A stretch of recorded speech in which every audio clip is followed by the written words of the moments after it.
listen, Abram's journey was not without adversaries. Winston Churchill said this: you have enemies? He asked the question, you have enemies? Good. That means you stood up for something sometime in your life. I heard Bishop Tony Miller once said this: if you don't have any enemies, you better go out and find some. If you don't have any enemies, go out and find some. Now listen, if you don't have any enemies, I got plenty I can share with you. I got plenty that I can send your way. Hallelujah. Many times adversity is a road to promotion and advancement. It says the Canaanite was in, meaning the enemies were in the land. God led him to this place and he was surrounded by enemies. Listen, if you are going to get engaged in the kingdom work of Jesus Christ, you might as well look for it at some point somewhere, an enemy is going to pop his head up. We got too many now, preachers included, that want to appease everyone. They want to make everybody feel comfortable and nice and cushy. And too many preachers that are in pulpits now say, well, you know, you've got to understand diversity of our day.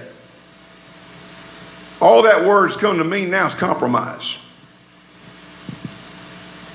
And like I've said so many times before, it means tolerate. Well, you got to tolerate. We're living in an age of diversity, and there's different people, different ways to God, and different paths to God, and all these things. And so you just got to be a little kinder and a little easier going, and don't be so dogmatic, and don't be so intolerant and all these things. Like I say 100,000 times before already, I believe, I'm going to be as intolerant as what Jesus was. I'm going to be as tolerant as what he was. And if it means, listen, nobody, just like I believe it was Kevin Baird I heard say this. He said, no preacher in the right mind intentionally goes out to make enemies. Preachers want people to like them too. We want people to love us too. But not at the expense of compromising the Word of God. Not at the expense of letting the Word of God be dictated to be watered down. We want people to love us. We love people. We want people to love us. I don't set out to make enemies. It just happens.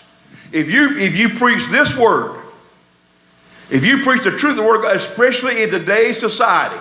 I went on my Facebook, not Facebook, but my YouTube channel yesterday.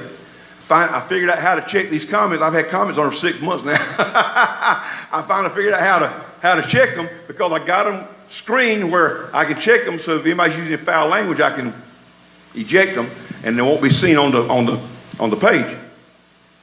And I saw most of the comments I've gotten on the videos that we've been showing on Facebook. Most of them are negative.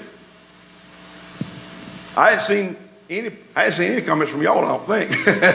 But y'all might need to come on and help me. But most of them have been negative. I had comments from an atheist. I had comments from an agnostic. I had comments from several people like that. Some were telling me just how dumb I was. Some were telling me that how I didn't know the Word of God. Telling me that I should do this and I should do that and all. And listen, I'm not afraid of that. As long as they didn't use foul and ugly language, I approved that comment. They have a right to their opinion.